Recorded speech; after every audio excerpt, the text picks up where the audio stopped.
The Sabres extending their winless streak now to 13 straight games after yet another loss to the Boston Bruins. Paul, it just feels like the Sabres can't get anything going for themselves right now. And they played a better game. They defended extremely well. They'd only given up 11 shots through 2 periods. James Reimer made the big saves when he had to. And, they were blocking shots. They showed some desperation. They showed that they can defend well. And if they did give the puck away, they were in layers where they were helping each other out. Okay, this guy made a mistake, but here's this guy to help out in layers. And if they didn't, then Reimer makes the save for him. They played in unison as a team, and that's how they have to do it defensively.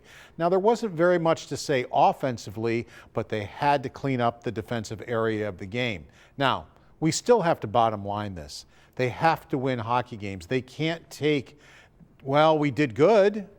That's not good enough. In a season where they're supposed to make the playoffs and now won't make the playoffs, I mean, we played good can't be good enough. They have to win hockey games. And I suppose you feel bad. I mean, a lot of people say, well, they're not that bad. They're not the worst team in the National Hockey League. Yes, they are. They are who they are. Last 2 years, they've played that way, and you can't get around it. They're not better than that. That's who they are. And Alex Tuck after the game as well in Boston saying, we can't just talk about the bad things. We do have to, eventually reflect on some good things and take it from there. I think something that really stood out to me, J.J. Peterka scoring the game-tying goal in a situation where, you could really break the streak right now, and there wasn't much of a reaction at all from anyone. No one's really excited about it. It felt a little lifeless at the moment, and I'm sure that's how they all feel. 32 out of 32, you are the dead last team in the National Hockey League, Paul.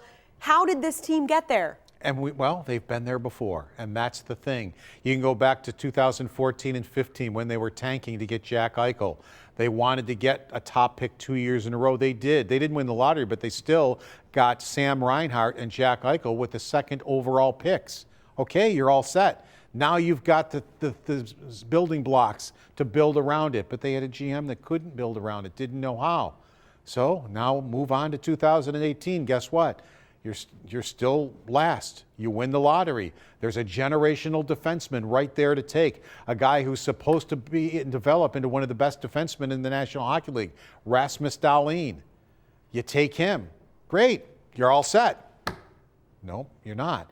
Let's roll to 2021. Guess where you are? Last place. Guess what pick you've got? Number 1. Guess who you take? Owen Power. So here you are again. You're all set, ready to go. You got another GM.